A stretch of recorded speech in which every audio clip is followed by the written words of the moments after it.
That's it. I'm going to show you 5 niches that I recommend for you to start or work with your e-commerce. Whether you're working with your own store or on smart places like Shopee, especially on Shopee.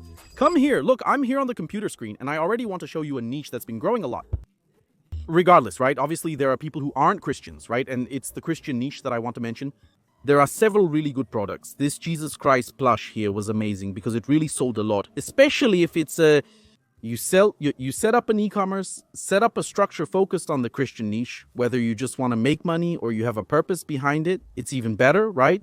Helping some community, some ministry, I think that's really cool. And I see that a lot of people are getting into this kind of niche and are really becoming successful. There are several products, okay? But what surprises me the most are these products, these items more focused on decoration. These are selling like crazy. It's impressive, really. This one here is showing 42 rees, but that's not it. This one, look, 61 rees. You have to buy the kit. See, you keep buying the kit. And it's nice for you to offer this inside your store, inside your e-commerce. And you can also complement the offer with other products like an order bundle, okay? So the Christian niche as a whole is really good, okay?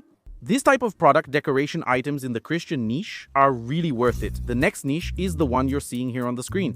And I'm biased to say this because I sell in this niche. It's the plush toy niche. It's very interesting. Whether it's to sell with your own store, with your own brand, which was my case, I created a plush toy brand, or to sell directly on marketplaces. But there's a very important detail in the plush toy niche. It will only be more efficient in terms of profitability if it's international dropshipping, because the options for domestic dropshipping are still very limited for this type of product for the plush toy niche as a whole. I've tried it myself. I even wanted to bring in a container with several plush toys that I already sell. But just so you have an idea, the in-metro fee, because it's considered a toy, was over $3,000. I refused. It's too many taxes that we already pay and I have to pay this fee per meter. I know it's a certification because of children's safety and all that. I understand, yes, it's noble, but charging such an absurd fee like this, to me, is what's not noble. It's complicated. I want to pay taxes to the federal government. I'm going to break the world record for paying taxes. But it's still an extremely profitable niche. Just so you have an idea, I have a lot of sales from people who buy in large quantities. Quantities first? That I can set a really good margin. There are plushies that I pay 50 reais, 60 reais, and I charge almost 300 reais, 299 reais, 289 reais. No matter how much margin I set, you can adapt it to various price ranges. And there are some cases where customers buy 4 plushies, 5 plushies at once, even 10 plushies. There was even a case where I made a sale of plushies for more than 5,000 reais just in a single sale. I'll even put it up on the screen so you can see. So there's nothing else to say. I'm experiencing firsthand what this niche is like and I'm revealing it here. I could stay quiet. I could just keep quiet and not talk about this niche. Just stay silent. But no, I like to share quality content, especially when I'm the one out there on the battlefield. Obviously, all the products, all the niches I've recommended here, I don't sell. I've sold many before. I've sold a lot of products too. Yes, but several I haven't sold. After all, I don't have all the time in the world, nor the time structure or financial resources to be able to sell the amount of products I'm always recommending here. But these are references based on my own feeling, references from students, from friends and partners. And also using the main sales and niche monitoring tools that I'm always subscribing to and sharing here for free on my channel for you. The next niche is phenomenal, really phenomenal when it comes to sales, especially on Shopee. It's about toys. Look, I set this aside here, did a quick research, just a quick research. This is selling a lot, okay? Look, this here, I remember when it came out. When it came out, it's impressive how many have been sold. Look, more than 6,000 sold. Uno, look, more than 27,000 sold. Pokemon cards, Yu-Gi-Oh cards, all kinds of cards. So, it's a very cheap cost and you get an excellent Pricing, probably. The supplier here is paying here for these cards of Pokemon 4. reais, 5 reais, and is selling it for 19 reais and 90 cents. Ah, Douglas, but that's a very small margin. My friend, you have to make your profit here through sales volume. These decorative rabbits, board games, products like this, action figures where the child can move all the joints of the figure, educational toys like this. It's an absurd quantity. This challenge piggy bank here, which is practically a toy, right? But even adults are buying it, for example, to save money. It's very interesting. Also, so It's an absurd amount. Car miniatures, 24 reais for a little beetle. Look, there are people who collect it, and look, more than 2,000 sold. Do the math. So, the toy niche is insane. Whether you're just starting out or you already have experience, set up a structure for the toy niche. It's really worth it. But I would recommend focusing more on the marketplace, and in the marketplace, people are going to look for price. The next niche is already very old. It might seem cliche, but the truth is it has always sold really well. What is home and kitchen? But it's home and kitchen not just with cliche items. Items that everyone recommends out there. Products you've already seen of every kind. These are products like a water gun, which costs 13 reais and 72 cents here. Of course, there are fees and everything, but it's already a very good cost for you to set a price. Man, look at this fountain to put in the garden. There's people who love gardens. There are people who love working with plants and trees. My wife, for example, loves it. She does it as a hobby for pleasure. So this kind of product really works very well too. These pictures are for putting juice for the kids, so the kids themselves can get their own juice. Automatic irrigation system powered by solar energy. So these are products that win you over, and they have a unique proposal. You have to focus on products like this that bring a very unique proposal, like this automatic irrigation system powered by solar energy. In other words, you don't even use your own home's electricity. If you put together a good offer and present it to your client in a very assertive way, you'll be able to sell. Because the idea behind the product is really good, but you need to convey that in your offer. That's very important. You might be wondering, but Douglas, you're presenting these products. You showed international dropshipping products, some that can be used for dropshipping, national and others for marketplace. And what if in my case, I only have one store here and I'm not on the marketplace and I want to sell all these products you mentioned? Is it expensive? What can you get?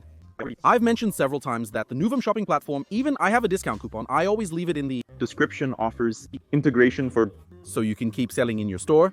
Traditional, but also keep selling on the marketplace. Set up a structure on the marketplace like Shopee, for example, or other marketplaces out there. It's just a matter of configuration. You can definitely set up different structures and have everything organized in one place. But what do I recommend when presenting these niches here?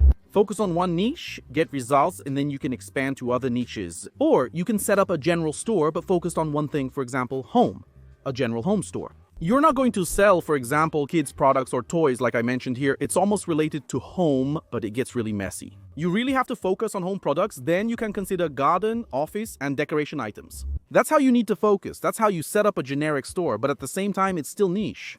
The next niche is bags. That's right, mainly women's bags. We have already sold and continue to sell women's bags. I've already mentioned it here on the channel, but it's impressive how much you can price these products to have a good profit margin.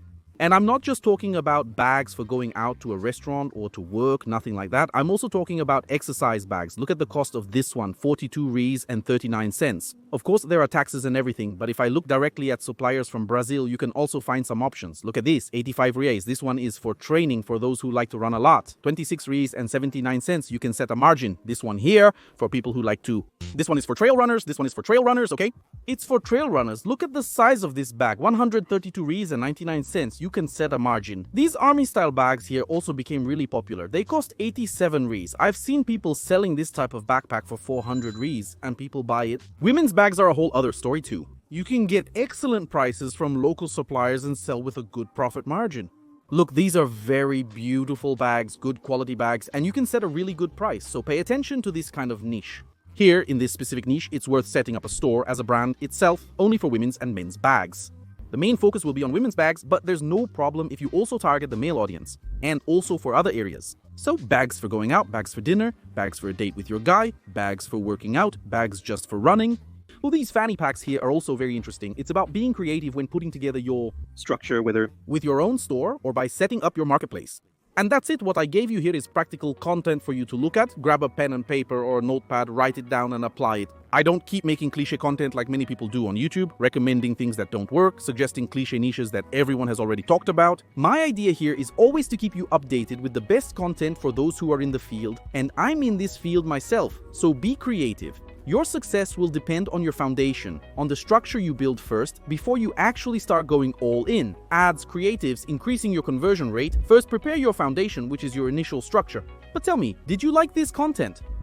Did you find it valuable? Please leave a like, leave a comment about what you thought. I love creating this kind of content, showing products, showing niches, and it's very important because I know it helps a lot of you here. And if you landed on this channel by chance through a YouTube recommendation, subscribe. There's content like this every week. There are store analyses, product recommendations, and tool recommendations.